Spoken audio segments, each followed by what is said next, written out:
我的价值主张是什么呢？他成功了，难道就能穿越道德的边界吗？他成功了，难道他的手段就不需要用正大光明的方式吗？他成功了，他的卑劣就变成伟大吗？他成功了，他的优秀、他的卓越、他的成绩就变成了不可质疑吗？谁有钱谁就牛逼，谁粉丝多谁就有理，公司大谁就可以有话语权，谁成功了他说啥是啥，可以为所欲为。假如这个社会只能听赞歌，那社会走向何方呢？铁门拉不开啊！别冲过去了，然后拿石头的拿石头，拿灭火器拿灭火器，然后用脚踢的脚踢。我真的想骂人！你宣传的时候说了一大堆的技术名词，关键的时候一个也用不上。见过拿小米打窝的，但没见过拿小米汽车打窝的。没错，小米汽车又出事了。近日在福建平潭码头的凌晨4点，一辆小米苏7一个劲儿的往海里开。虽然在即将掉进海里的时候，车主踩了刹车，不过重心应该是偏向了车头，最后这辆小米苏7还是坠入了海里。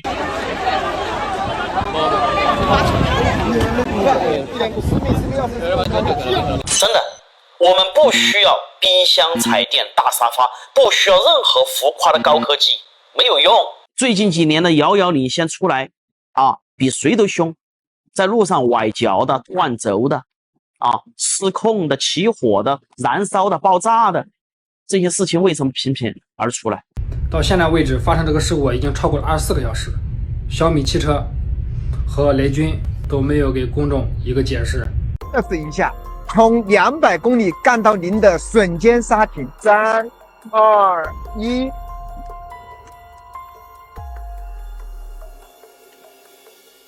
哇，这个稳定感真的太出色！这场事故让我这个小米车主真的很恐惧。当我又看到小米的芯片不是车规级，而是消费级的时候，我心里又咯噔了一下。不是因为我懂芯片，而是因为我也在开着这台车。我只关心一个问题：这台车能不能让我和家人在任何温度、任何路况下都能安全到家？我们不怕创新，就怕成为创新路上的小白鼠。汽车都提供免费救援，不管服务结果怎么样，我们一定要比其他公司的服务团队要快。您已进入排队中，请您耐心等待。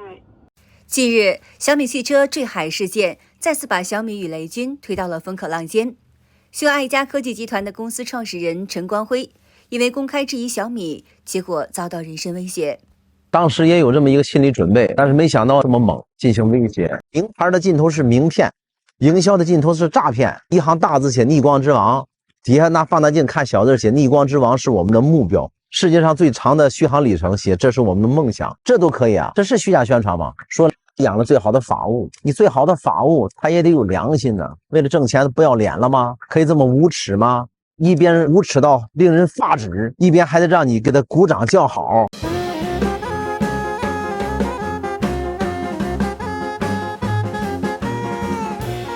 小米苏7的标准版不是盖板，不是青春版，小米苏7的标准版是别的车型的天花板。雷总第一次造车，用料太扎实，还没有学会偷工减料，所以质量很好。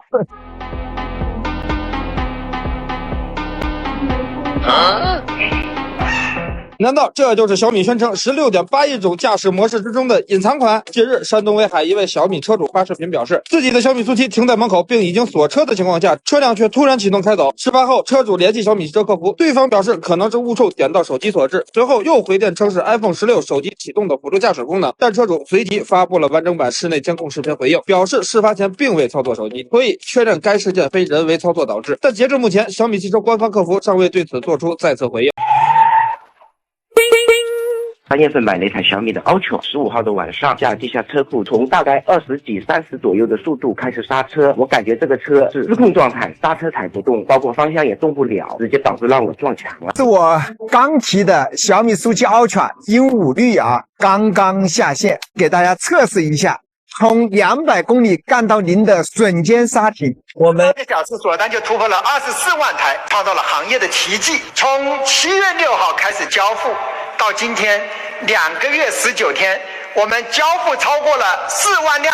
我知道从外到内，从头到脚，用放大镜看了好多遍，100万严选的到了一个极为夸张的程度。小米 SU7 接二连三的出事，促使业界人士重新检视电动车智慧驾驶系统的安全性与品质控制标准。在职业车手马俊华正驾驶着小米速七从我身后的赛道飞驰而过，这弯道好像有一个明显的驶出赛道。这个刹车的极限实在是太低了，一个线控刹车，所以它在踏板上不会给你脚感，不会给你任何的脚感。它的热圈是有一个悬崖点断崖式的。对，它在最后就是我冲出去的那个，它其实整个刹车是已经完全没有，就是已经挺危险的。我指的是动力和制动系统的匹配，它的动力太强，但是它的制动性能很差。电动刹车来了，这次真的是遥遥领先。话不多说，先看视频。小米智能底盘1年技术的线控制动呢，进一步取消了液压机构，使用了电动卡钳，通过电机推动活塞，夹紧制动盘，来做到线控电传，还无需添加刹车油，优化了整车布局，保养呢也变得更省心。看完视频，你们有什么感想？一台车最重要的是什么？毫无疑问就是安全，而刹车就是保障安全最基础的部件。现在竟然也改了，前有200公里瞬间刹停，现在又来了线控电传刹车，我是由衷的佩服。可能好多人不知道什么叫做线控刹车，你们家里面的自行车和电瓶车大部分用的都是线控刹车，就是说你踩下刹车踏板，踏板传递信号给芯片，芯片通过电路发送电信号，命令电机加紧刹车。你说说，你的消费级芯片能驾驭得了吗？你的电路发生故障怎么办？所以说，你所谓的创新和技术，不过是把简单的问题说迷糊了，变成大家不懂的样子，然后拿出来重新说一遍。哪家车企这么牛？76秒一台车，76秒产一台车，就为了让20多万的车主早日提车，真是一家负责任的车企。只是我有个疑问，为何只负责把车造出来，不负责车跑起来的问题？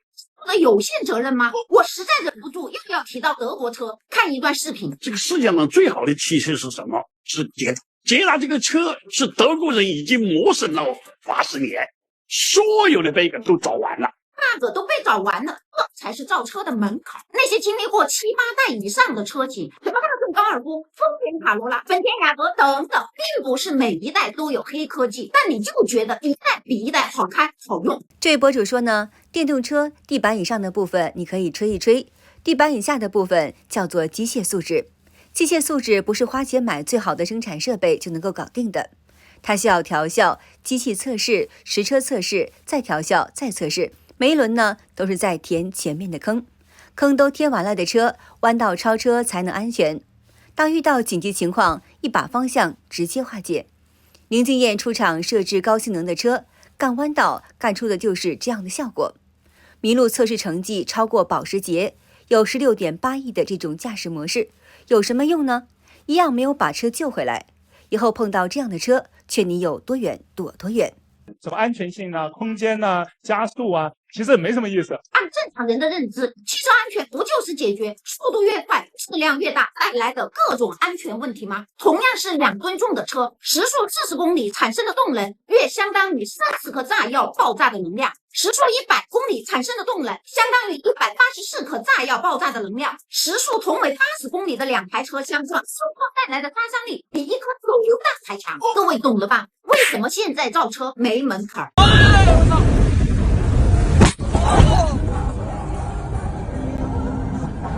当时我是在高架下，然后我是正常开，我没有睡觉，也没有打瞌睡，也没有喝酒，就很正常的开，我就开得很慢，30-40码。然后他就进入了那个 NOA 阶段，进入了之后，他突然就给我飙到了80码，在我该踩刹车到撞车，其实是2-3秒时间，我没反应过来，他在左转道闯了红灯。撞了车，全程没有任何减速，然后这是我全责，因为我是闯红灯撞了别人的车，但我这个非常明显车机识别的问题，然后到因为我就是愣了几秒，要承担全部责任嘛，我觉得合理吗？我感觉这也不合理。军儿啊，你这次是真的害人不浅啊！你好好的做生意，你吹什么牛逼呢？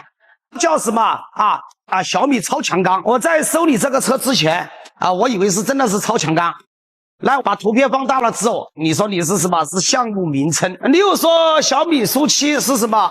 地表最快的量产车。我把照片放大了之后，你又是跟我搞的什么一个什么目标成为？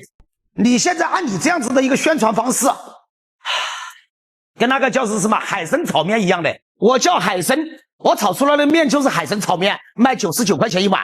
徐老，你自己说吧，怎么办吧？就这2台车子，你不行，你给我收回去，好不好？你收回去。1300公里，中间只充了1次电，我当时就被这个实测的续航震撼住了。牛逼！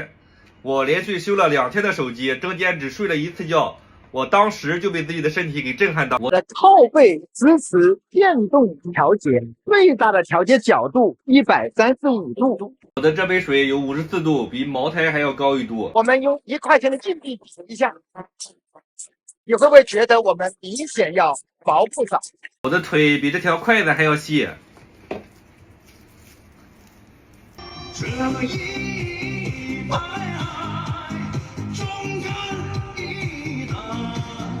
众所周知，中共官方监管的对象一向都是消费者。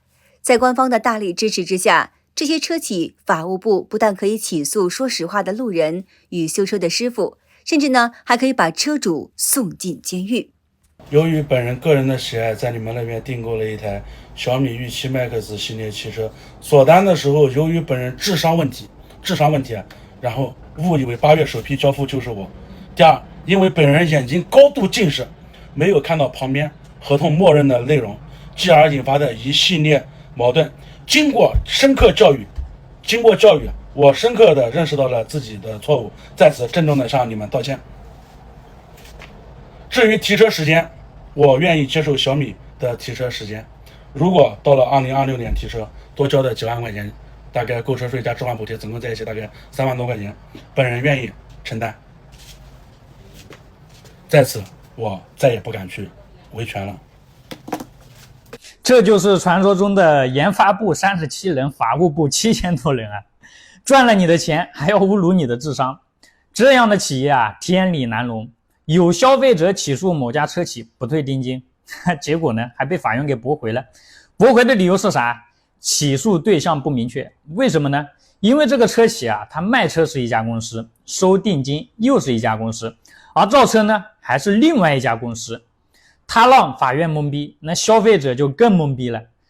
手机就选华为，电车就选小米，房子就选恒大，吃饭就选西贝，奶粉就选三鹿，权威。没有任何一个细节是抄袭的，没有任何一个细节是抄袭的，都是原创的。